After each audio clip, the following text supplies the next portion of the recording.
Ahojte, vítam vás u ďalšieho sledovania môjho pokračovania vývoju aplikácie od A po Z. Vývoj aplikácie Speismeister a rozhodla som sa urobiť len takýto nejaký záznam z toho, čo sa udialo. Nakoniec to samotné programovanie alebo ten vývoj tej aplikácie nebudem robiť úplne až tak naživo, ako som pôvodne zamýšľala, lebo taký ten najväčší problém je, že veľa vecí sa proste udeje mimo toho nahrávania, hlavne keď napríklad nad nejakými vecami premýšľam veľakrát pri prechádzke, a čo je tiež ako keby taký dosť zásadný problém, ktorý môže vás ovplyvňovať, je, že keď sa snažíte riešiť problémy hneď v ten moment, ako ich máte na stole. Je to dosť zásadný problém, keď si vytvárate tlak na seba, alebo je na vás vytváraný tlak, že teraz niečo musíte vytvoriť, teraz niečo musíte dodať a vy vlastne sa trápite a ste v strese.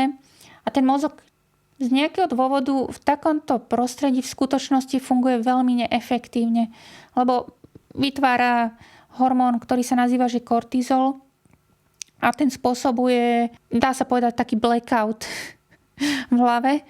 A ten blackout spôsobuje práve to, že neschopnosť vidieť veci trošku s nadhľadom, neschopnosť ich spracovať efektívnejšie, tie informácie. A veľakrát práve skôr pomáha to, že nechať veciam voľný priebeh. To isté aj pri tejto aplikácii som proste zistila, že môžem teraz niečo riešiť, tak však pri tých mojich live streamoch to teraz bolo vidieť, že niečo sme riešili, ale keď som si k tomu sadla potom samostatne a dlhšie som nad tým premýšľala, tak som zistila, že je to vlastne celé zle. A toto sú presne tie momenty. Čiže aby som teraz robila skôr inú vec, že budem na tej aplikácii pracovať, zapíšem si veci, ktoré som chcela riešiť alebo som riešila, a teraz v takomto nejakom zázname vám poviem, že kam to celé dospelo a čo sa udialo, čo ďalej. Hej? No a ešte ďalšiu takú vec, lebo veľakrát mi pomáha aj taká prechádzka po lese. Každý máte samozrejme niečo iné, nejaký šport alebo nejaké svoje hobby, pri ktorom sa viete odreagovať.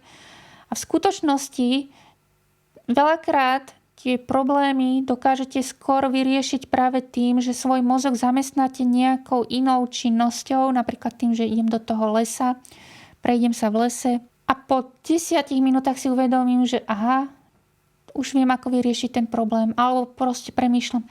Išla som hore kopcom a premýšľala som nad tým, že ako to tie produkty chcem urobiť. Ako to celé bude vlastne fungovať. A či to takto dáva zmysel.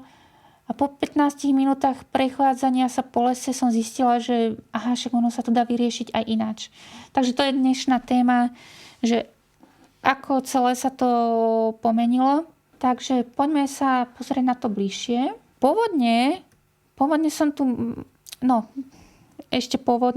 dizajnovala som celú aplikáciu v Miro, celkom pekný, šikovný nástroj, ale zistila som, že to, čo som tam potrebovala kresliť, tak mi to neumožňovalo v tých free častiach, ktoré má Miro k dispozícii, a musela som urobiť rozhodnutie, že či ísť do Miro platenej verzie, lebo platená verzia mi poskytuje UML jazyk, takéto krajšie diagramy, ktoré dokážu popísať niektoré typy problémov efektívnejšie ako len obyčajný sticky note, alebo použiť nejaký iný nástroj, ktorý mi toto umožňuje zakresliť. To rozhodnutie nakoniec bolo zase také, že nechce sa mi teraz momentálne investovať do toho Miro.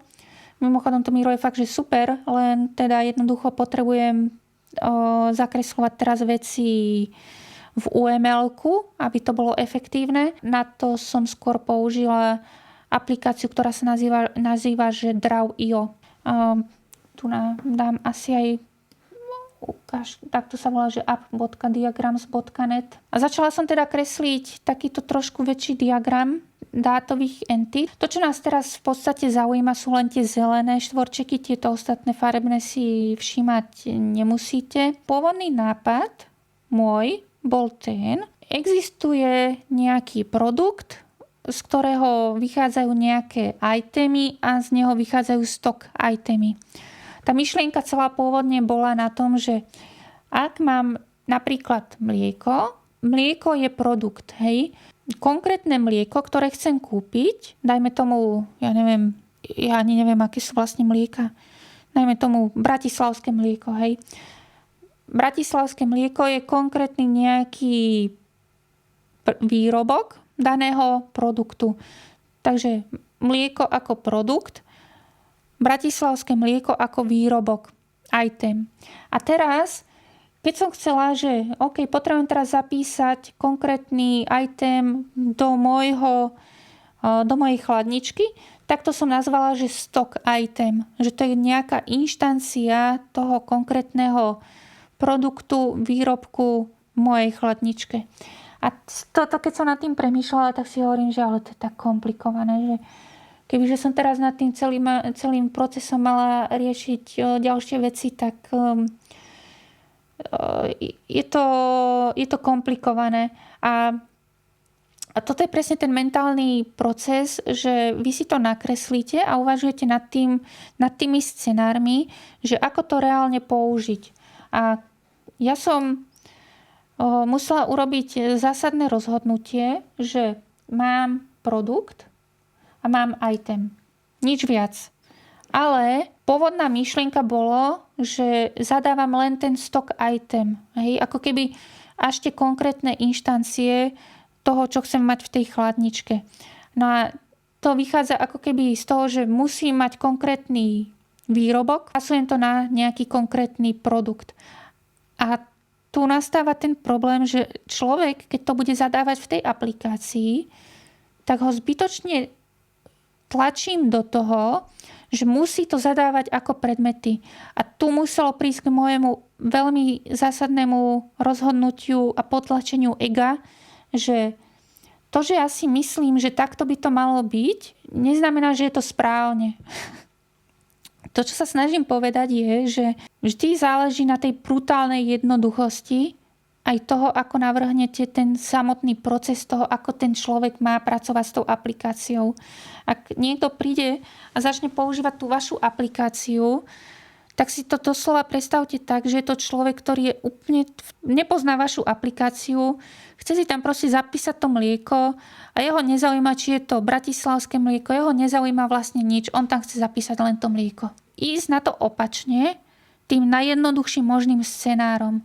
Povedať si teraz, ja chcem zapísať, že mám proste mlieko v chladničke. Bodka. Nič viac tam nechcem riešiť. Nezaujíma ma, kto je výrobca, nezaujíma ma teraz ani tá expirácia. Ja len potrebujem proste vedieť, že teraz som urobila to, že som zapísala, že mám mlieko v chladničke. Hej. Nechcem tam riešiť žiadne veci nad tým, komplikovať to a nechať toho človeka, nech sa v tom trápi. To není cesta. Akože fakt. To takto proste nemôže fungovať.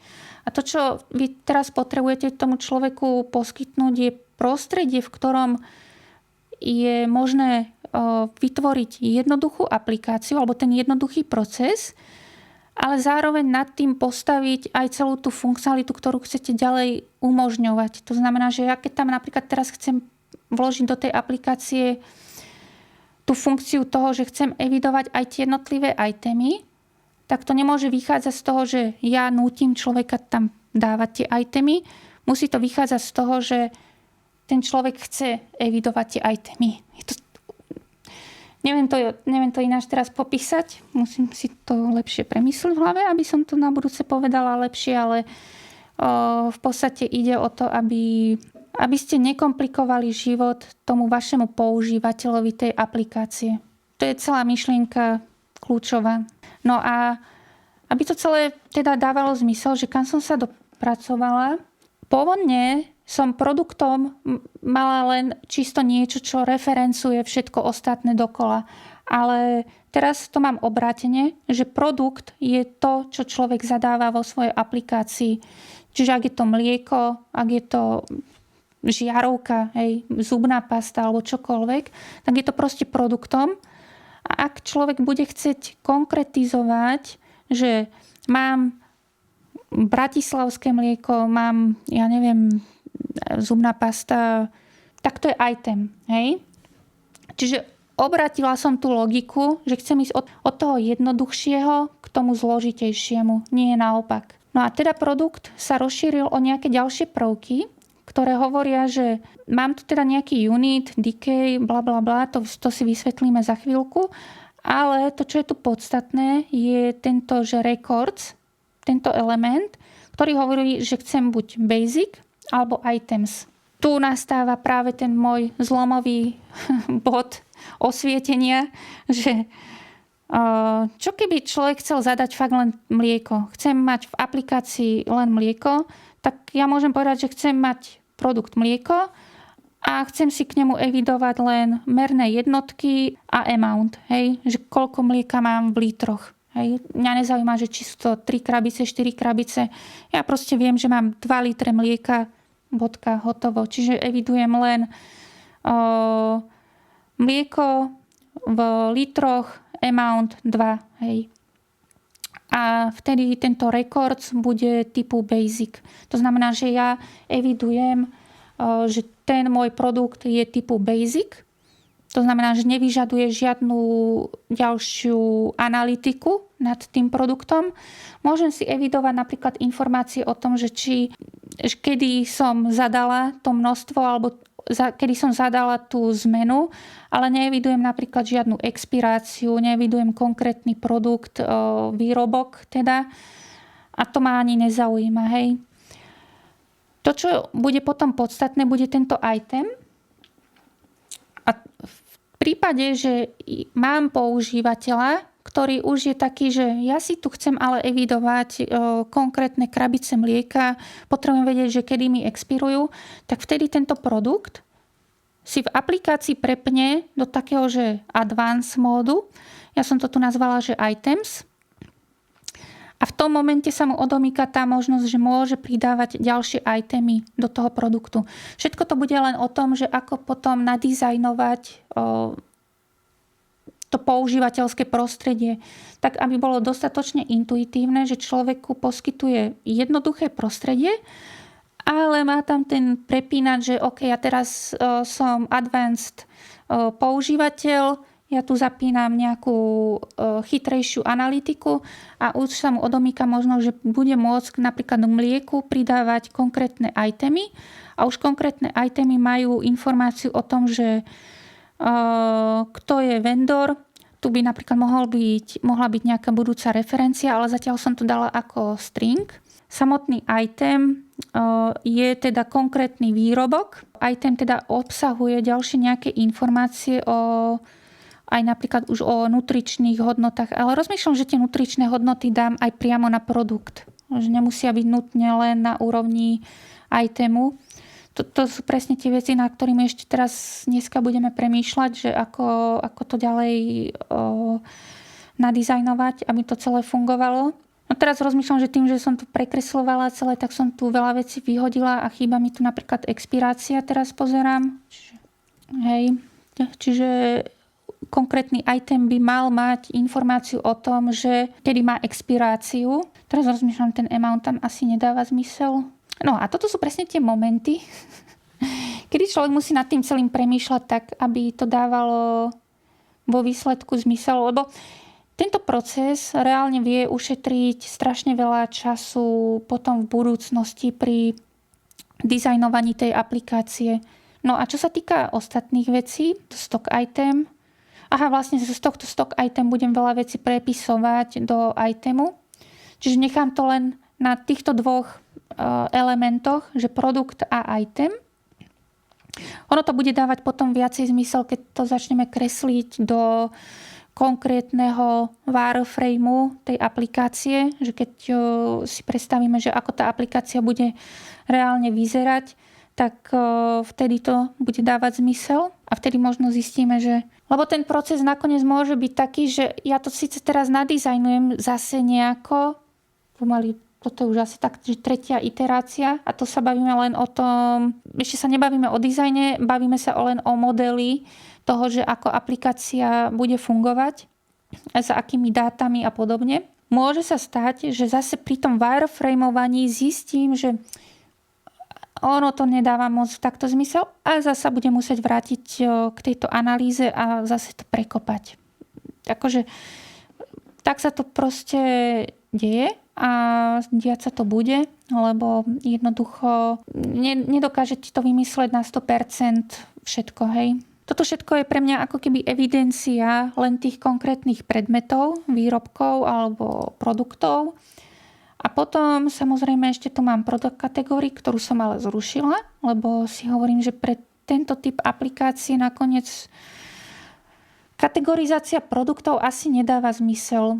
Lebo ono to zmysel dáva pre niektorý typ aplikácií, ale keď som nad tým fakt, že hlboko premýšľala, tak som si uvedomila, že tieto samotné produkty, ktoré tu budem evidovať, tak pre mňa tá najpodstatnejšia kategória bude, že kde ich mám uložené. Mňa bude v podstate zaujímať len ten sklad alebo to umiestnenie toho, že kde ten daný produkt sa nachádza. To, že či tam je nejaká ďalšia kategorizácia pod tým, ako zelenina, mäso a takéto všelijaké veci. Kategorizácie nerobila na úrovni produktov, ale skôr na úrovni tých skladov. Napríklad tá chladnička.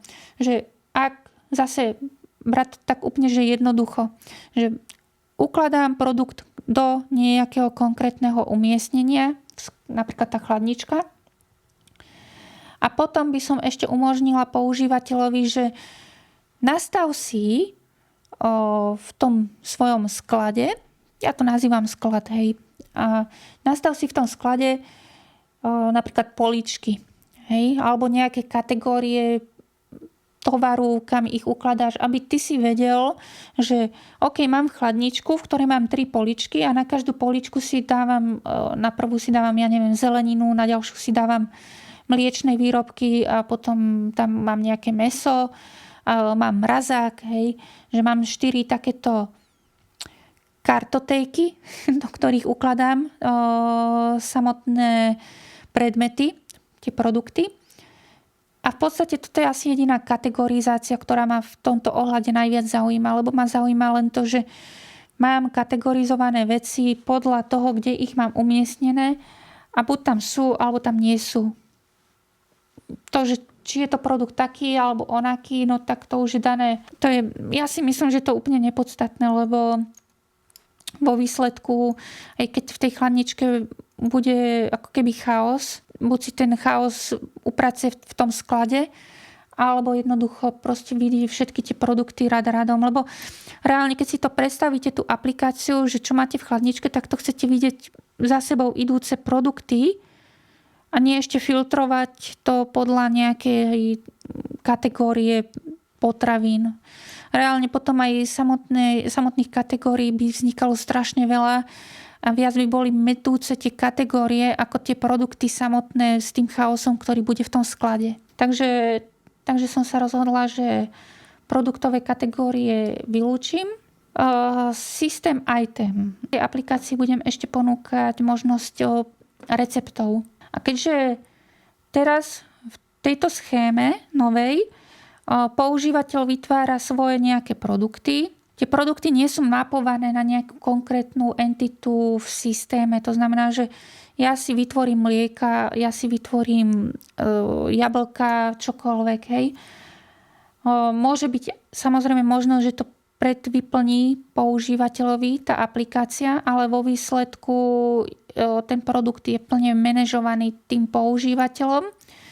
A potom, ak budú napríklad práve recepty, tak tieto recepty môžu obsahovať ingrediencie, z ktorých ten recept sa nachádza, aby ja som dokázala povedať, že ktorá ingrediencia je ktorý produkt v tej chladničke, tak na konci musí ten používateľ sám nejakým spôsobom namapovať ten produkt na ten systémový item alebo systémový produkt, z ktorého sa potom referencujú tie ingrediencie v receptoch. No a toto bude celkom zaujímavé, ako to vytvoriť, ale vo výsledku ja viem, že už nejaký takýto element bude musieť existovať a bude musieť niekto mapovať tieto produkty na systémové itemy alebo systémové produkty. To ešte uvidím. A buď to urobí aplikácia sama na základe nejakej heuristickej analýzy, alebo minimálne to ponúkne používateľovi na základe analýzy, že toto je asi tento produkt, tak už to len odklikne, že áno, alebo prípadne zvolí iný. No a toto je veľmi dôležité, aby sa dalo potom povedať, že ak ja si zvolím nejaký recept, tak ja potrebujem vedieť z tých produktov, ktoré mám v chladničke, že ktoré ingrediencie mám alebo nemám. Samozrejme potom aj dôvod, prečo som to takto vymyslela, je ten, že môže sa stať zase, že používateľ formu tohto produktu si zvolí po svojom, tým ako som to zjednodušila, že produkt bude konkrétny výrobok. Môže sa to stať. Napríklad šunka. Že ja nezvolím produkt šunka, ale zvolím produkt praská šunka alebo dusená šunka. Hej, mám dva produkty, ktoré sú v skutočnosti dva itemy, ale používateľ si to proste zvolil po svojom a ja mu v tom brániť nebudem, ak on chce, že samostatný produkt praská šunka, samostatný produkt dusená šunka. No ale v prípade, že nejaký recept obsahuje, že kuracia šunka, tak tento produkt bude tu na niekde umožňovať pridať nie jeden, ale viacero systémových produktov. To znamená, že ak ja som zvolila, že tu mám praskú šunku ako produkt, čo pôvodne malo byť šunka, ale používateľ sa rozhodol, že to bude konkrétny výrobok, tak môže povedať, že je to ale zároveň systémový produkt. Ešte neviem, ako to nazvem, aby to bolo celkom správne, ale proste jednoducho povie, že toto je šunka, je to praská šunka, je to kuracia šunka. Všetky tieto tri veci splňujú tú danú ingredienciu. Čiže kdekoľvek v receptoch sa vyskytne jeden z týchto troch elementov alebo z týchto troch prvkov, tak to bude vždy tento jeden konkrétny produkt. Alebo ešte to môže byť tak, že iný produkt, teda mám praskú šunku a dusenú šunku, tak v jednej aj v druhej zvolím tú istú sadu mapovaných systémových produktov. Tým pádom, keď niekde bude, že použite šunku, tak jemu to povie, že máš šunku aj dusenú, aj praskú, ktorá môže byť použitá do toho receptu a započíta to ako sumu. To znamená, že celý ten amount z jednoho aj z druhého produktu sa počíta ako suma. Potom ešte som sem pridala takéto, že noty. Chcem používateľovi umožniť aj pridávať poznámky k jednotlivým produktom, itemom alebo dokonca samotnej domácnosti. Je celkom fajn, keď na úrovni toho produktu ja mám tu možnosť si zvoliť alebo pridať poznámku, ktorú potom vidia samozrejme aj ostatní členovia domácnosti, že treba kúpiť toto a tamto, alebo kúpte v akcii, ak bude, ale ináč nekupujte a takéto všelijaké poznámočky, ktoré môžu byť pod čiarou a môžu byť mapované na konkrétny produkt, item alebo domácnosť. Ďalším prvkom v tej našej domácnosti bude stok. A stok je práve ten sklad, kam používateľ môže ukladať predmety. Ja by som pôvodne povedala, že stok môže byť v podstate akýkoľvek sklad v domácnosti, či je to chladnička, špajza, nejaká polička v kúpeľni. Dokonca, aby som tam zaradila aj rôzne skrine. Hej, že mám skriňu takú, onakú, nejaký nazvem. Je samozrejme na tom používateľovi, ako ich nazve. Ale nemusí to nutne takto byť. Môže byť v podstate len jeden stok, domácnosť a evidujem si predmety v celej domácnosti pod jednou kategóriou jednoho skladu. Ak chce proste používateľ mať ten chaos takýmto spôsobom, ja mu v tom braniť nemôžem. A toto je jedna z takých kľúčových práve myšlienok, aj ako som na začiatku povedala, že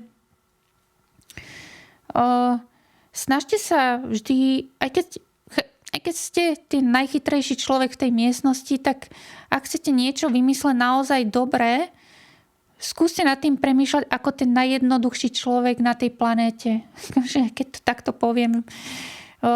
Veľmi, veľmi vám to pomôže, keď dokážete vymysleť také riešenie, ktoré dokáže pochopiť a dokáže s ním pracovať aj ten najjednoduchší človek, ktorý proste chce len ja tam mám domácnosť a ja tam chcem mať proste ten svoj produkt. Mňa to nezaujíma, či je to v chladničke alebo tak. Ja proste len chcem vedieť, či mi dochádza to mlieko.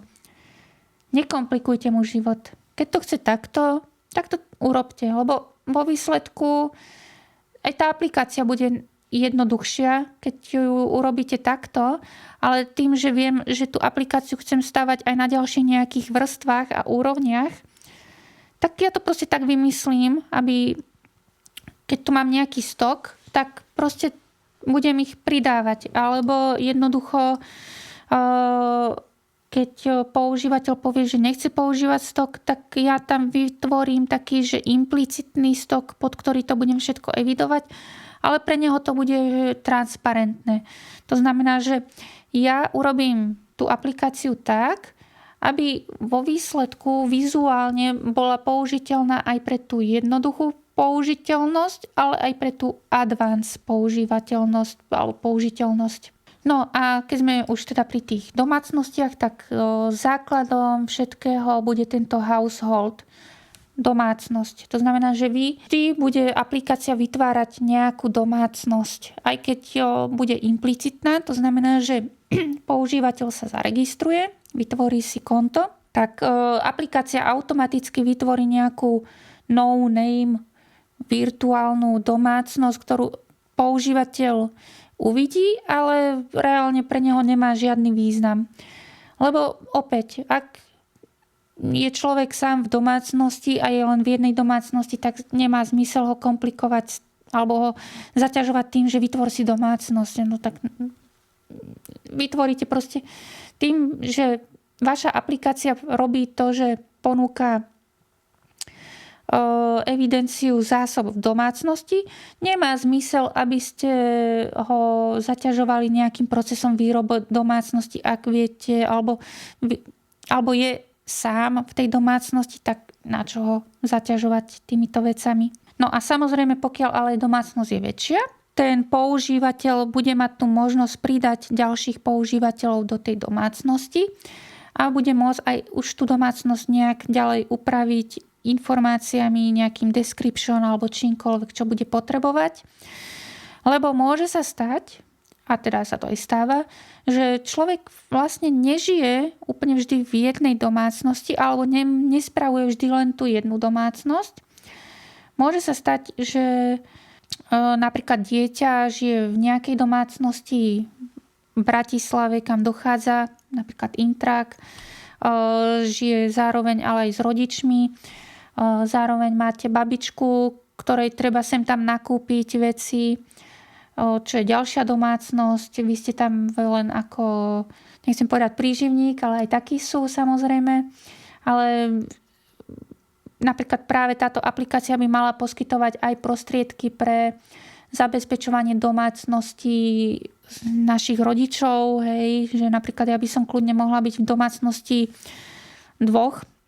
Jednu, čo mám doma u seba a jednu, čo majú rodičia, aby ja som napríklad videla, že rodičom dochádza to a to a ja viem, že cez víkend pôjdem k rodičom, tak môžem práve nechať nejakú poznámku, že kúpim ja šunku cestou k vám. Hej. A takto by to mohlo celkom dobre fungovať práve, že tú domácnosť zdieľate aj s inými členmi, ktorí tam priamo nežijú, ale nejakým spôsobom sú dotknutí tou domácnosťou. No a potom je tu ďalšia nadstavba a to je tzv. Že community. Tuto community ja som začala trošku viacej dizajnovať, ale si uvedomujem, že s tou komunitou je to o mnoho trošku komplikovanejšie, ako som si myslela. Najmä z takého, že aplikačného dôvodu. To vysvetlím neskôr, lebo za tým je aj taká iná logika, ale nie len to, že to dizajnujem teraz biznisovo, ale musím to potom dizajnovať aj databázovo a bezpečnostne. A tam práve nastáva taká situácia toho zdieľania tých informácií, že nejaká informácia je v tej domácnosti uzavretá, ale teraz nejakým spôsobom vystreluje do nejakej komunity. A tieto komunity budú slúžiť k zdieľaniu informácií o tom, že či máte v domácnosti niečo, čo sa chcete zbaviť, alebo je to niečo, čo už je pred expiráciou a vy už viete, že to nestihnete spotrebovať, tak to môžete v rámci tej komunity ponúknuť na spotrebu. A tieto komunity by mohli vznikať tak, že voľne. To znamená, že ja sa pozriem, že či tu kde bývam, je nejaká komunita. Keď nie, tak ju vytvorím. A tieto komunity by sa buď mohli spájať, alebo v podstate každý, kto chce, tak sa pripojí k danej komunite a s danou komunitou zdieľa práve takéto informácie o tom, že či v domácnosti mám niečo, čoho sa chcem zbaviť. No ale tieto komunity budú jednou z posledných funkcionalít, ktoré budem robiť, takže toto je úplne mimo všetkého. To skôr urobím ešte tie recepty ako tieto komunity. No a samozrejme je tu používateľ, bez neho by to nefungovalo ako ináč. Sú tu samozrejme nejaké ďalšie parametre, ale tie zatiaľ nebudem vysvetľovať, to už som si len tak začala písať veci ohľadne toho biznis modelu. Aplikácie bude hlavne práca s umelou inteligenciou. To bude jedna z takých tých pridaných hodnôt tejto aplikácie. Takto nejako som sa ďaleko dostala s návrhom biznis modelu. Celú tú aplikáciu chcem stavať aj na tom, že je hlavne mobilnou. To znamená, že to bude hlavne mobilná aplikácia, nebude to aplikácia len čisto webová, aj keď bude poskytovať aj webové rozhranie, ale primárne bude určená pre mobilné zariadenia. No a tu sa dostávame aj k tomu, že ako navrhovať takú tú aplikačnú architektúru. Čiže teraz sme sa bavili v podstate len o tej biznis architektúre. Postupne plynulo prechádzame k tomu, že ako bude vyzerať aplikačná architektúra.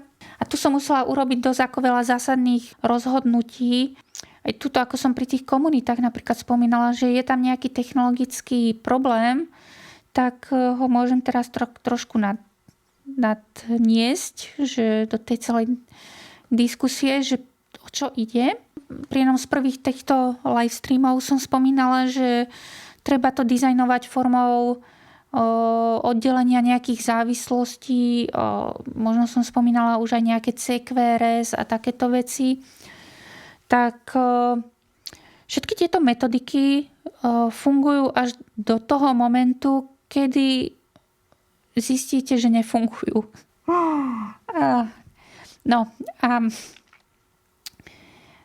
Vždy narazíte proste na nejaké technologické limity. A vždy je to proste tak, že to, že ja niečo navrhnem biznisovo, tak neznamená to, že je to automaticky implementovateľné.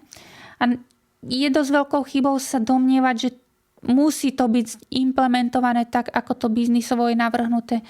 Tá komunikácia medzi architektami musí prebiehať takým spôsobom, že jednoducho si vysvetlíte tú situáciu, že niekedy není to o tom, že tú aplikačnú architektúru musím silno prispôsobiť tomu, ako si to ten biznis navrhol a môže to stať neuskutočné peniaze. Tá komunikácia musí byť aj opačným smerom, že biznis sa prispôsobí tomu, ako to tou aplikačnou architektúrou je možné implementovať tak, aby to bolo efektívne a lacné. Lebo podľa mňa to je základom akejkoľvek činnosti a tvorby, že máte k dispozícii nejaké prostriedky a jedným z tých prostriedok sú peniaze. Hej? Peniaze a čas.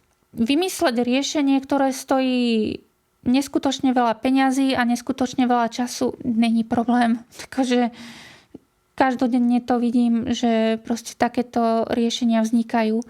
No ale tou efektívnou cestou je sa aj zamysleť. To znamená, tak ako som na začiatku povedala, prejsť do tej prírody a premyslieť si, že či tie veci sú naozaj správne. A druhá vec je, že vedieť sa vysporiadať aj s tým, že proste sú nejaké technologické limity. Jednoducho povedané, že ak ja viem, že existuje určitý limit, nemá zmysel s tým limitom bojovať, ale skôr možno si povedať to lacnejšie riešenie, že neskúsim proste prispôsobiť sa tej technológii tak, aby ten biznis fungoval jednou aj druhou stranou. Ja už viem, že aplikačne to chcem smerovať k niečomu, čo sa nazýva, že Google Firebase, hej. Viem, že budem používať technologické prostriedky, ako je Firestore a Google Functions. Ako náhle ja viem, že budem mať tieto technologické prvky, tak ja viem, že z toho mi vznikajú princípy, ktoré musím dodržať pri aplikačnej architektúre, a tým pádom mi to definuje aj spôsob, akým mám pracovať s business architektúrou. Firestore je databáza, ktorá je takého typu, že volá sa Mobile Database as a Service. Čo to znamená? Znamená to, že táto databáza je primárne určená pre použitie v mobilných zariadeniach, ale není v mobilnom zariadení. Je to normálne cloudová služba. Je to normálne backend ako každý iný. Či už použijete Postgre databázu alebo MySQL databázu, tak takisto funguje aj Firestore databáza, len s tým rozdielom, že Firestore databáza je manažovaná cloudová služba. Neviete si ju rozbehnúť on-premise a asi ani nechcete, lebo je extrémne komplexná a nákladná pre prevádzku, ale je strašne jednoduchá pre používanie. A myšlienkou tejto databázy je, že na túto databázu sa pripájate priamo z aplikácie. Medzi aplikáciou a samotnou databázou nemáte žiadneho prostredníka, nejaké API, aj keď to API tam je, ale na úrovni databázy, tak nepotrebujete nejaký medzičlánok na to, aby ste získali nejaké dáta. Že ja keď chcem teraz získať nejaké dáta, tak ja nemusím volať nejakú svoju naprogramovanú funkciu, ktorá následne číta z databázy. Ja priamo oslovím tú databázu a poviem, že chcem prečítať z databázy tieto informácie. No, a aby toto celé fungovalo, tak tá databáza má niečo, čo sa nazýva, že security rules. A tieto security rules hovoria, aké sú tie bezpečnostné pravidlá, aby sa k dátam nedostalo len tak hocikto. A to je práve tá myšlienka toho, že ak sú tieto security rules správne nastavené, tak reálne naozaj ten medzičlánok nepotrebujete a dokonca ani nechcete, lebo koľkokrát práve takéto riešenie je omnoho bezpečnejšie ako riešenie cez toho prostredníka.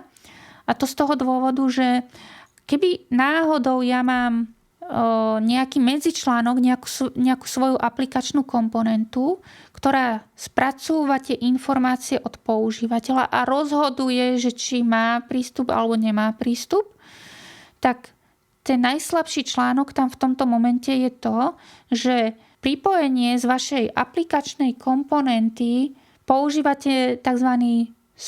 Technický super ultimátny administratorský účet, ktorý v podstate musí vidieť všetko, aby mohol selektovať. To znamená, že už tam ten najslabší článok je tá vaša aplikačná komponenta, v ktorej dúfate, že nebudete mať chybu, ktorá cez ten technický účet aj tak prečíta všetko. A Firestore tým, ako funguje, overuje JSON Web Token používateľa a aplikuje bezpečnostné pravidlá na ten používateľský kontext. To znamená, že do tej databázy prístupuje priamo používateľ s tým svojim oprávnením, s tým tokenom a na základe tých oprávnení, ktoré sú nakonfigurované, nedokáže pristúpiť k iným dátam ako tým, ku ktorým má prístup. V podstate to isté robíte aj na tej aplikačnej komponente, ale tam dúfate, že ste to urobili správne. Kdežto tu na Firestore je extrémne vyladená databáza, ktorá zabezpečí, že proste tie dáta sú chránené a vy musíte len správne navrhnúť tie security rules. A tie security rules sú relatívne jednoduché a veľmi dobre testovateľné, takže viete otestovať, že naozaj k dátam sa dostane používateľ len takým spôsobom, ako predpíšete. No a to sa práve dostávame k tomu, že ak mám nejakú komunitu, household, ktorý zdieľa informácie s komunitou a zdieľa informácie o nejakých produktoch, tak tu nastal práve ten problém, že ako v danej komunite vyzdieľať informáciu pre daných používateľov z inej domácnosti, tak, aby to bolo bezpečné pre to, že produkty chcem mať utajené pre tú danú domácnosť, ale ten produkt, ktorý chcem práve vyzdieľať v tej danej komunite, tak musí mať nejaký prepínač, ktorý povolí, že k tejto informácii sa dokáže dostať niekto iný z inej domácnosti v rámci spoločnej komunity. A toto bude tak trošku výzva. Netvrdím, že nereálna, dá sa to, len hovorím, že toto je vec, ktorá teraz v túto chvíľu není dôležitá. A toto je jedna z vecí, ktorú si musíte pri vývoji aplikácií uvedomiť, že ako náhle ja chcem teraz povedať, že čo je prioritou, tak pre mňa tou prioritou je vytvoriť funkcionalitu, ktorá prinesie teraz tú najzákladnejšie riešenie tých problémov. A to sú tie produkty, sklady a možno domácnosti. Hej. Ten minimal viable product bude všetko, čo sa týka domácnosti. To znamená domácnosť, stok, produkty, itemy. Hej. Neriešim recepty. V túto chvíľu pravdepodobne nebudem riešiť ani domácnosť ešte s viacerými používateľmi. Predpokladám, že prvú verziu aplikácie vydám tak, že bude len čisto pre jednoho používateľa tej domácnosti. Bude to hlavne z toho dôvodu, že potrebujem čo najrýchlejšie získavať feedback. To znamená, že cieľom tej aplikácie musí byť prísť na trh s tým, že už viem evidovať produkty, viem evidovať itemy, mám tie jednotlivé sklady a používateľ vie už pracovať s tou aplikáciou. Ako náhle bude mať takýto základ, tak z toho základu následne skúsim už získavať nejakú spätnú väzbu od používateľov a začnem stavať ďalšiu funkcionalitu, ktorá bude, že domácnosť pre viacerých používateľov a ďalšia funkcionalita budú recepty a potom neskôr komunity. Ďalšia vec, keďže som spomenula ten Firestore budem používať len čisto na tzv. Query. Hej, na získavanie dát, nie na zápis. Primárne ten Firestore používate na čítanie z databázy. Dá sa použiť aj na zápis, ale tam už ja som proste vyhodnotila, že Firestore s tým, že čo ponúka ako tie security ruly, tak je to fajn, až do momentu, že to fajn není. A to, kedy to fajn není, je, že musíte robiť tzv. Validácie. To znamená, že keď používateľ chce vykonať nejaký zápis, tak vy musíte urobiť určité validácie nad tými dátami, že či to naozaj, čo zapisuje, je správne a konzistentné, lebo môže sa stať, že pozmení alebo upraví takým spôsobom, že to nebude v poriadku. Stať sa to môže a treba nejakým spôsobom dať spätnú väzbu tomu používateľovi, že niečo urobil tak, ako by nemal a v tom momente musí sa zabrániť takému zápisu. Vtedy použijem tzv. Commands a commands budú normálne Google Functions, to znamená, že tam využijem princíp Functions as a Service. Každý ten command je nejaká funkcia, ktorá sa normálne zavolá, čiže tu už tá API vrstva je, ale tá API vrstva tam je len čisto kvôli zápisovým funkcionalitám, ktorou chcem povedať, že je treba vykonať zmenu v dátach a následne tento command overí, že či ten zápis je možné vykonať a následne vykoná ten zápis tak, aby dátovo to bolo konzistentné a správne. No a z toho vyplýva aj, že ináč sa to potom dizajnuje v tej business architektúre. Tým, že query vyzerá trochu ináč ako command, respektíve není to to naplnenie toho princípu CQRS v tom plnom rozsahu. Z toho dôvodu, že pri CQRS sa predpokladá, že máte event sourcing, že všetko to ide cez nejaké API a podobne, tak tu na query v podstate je API priamo na databázu, kde je treba ale urobiť bezpečnostné oprávnenia. Aha, tu som to začala opísať. Tie security ruly hovoria, že z toho používateľského kontextu overte, že či splňuje dátovo rozsah informácií tú úroveň pre povolenie k čítaniu. No a command je v podstate bežná funkcia create household a s informáciami, s parametrami, ktoré je treba naplniť. No a to je asi všetko, čo som chcela k Špajzmajstrovi.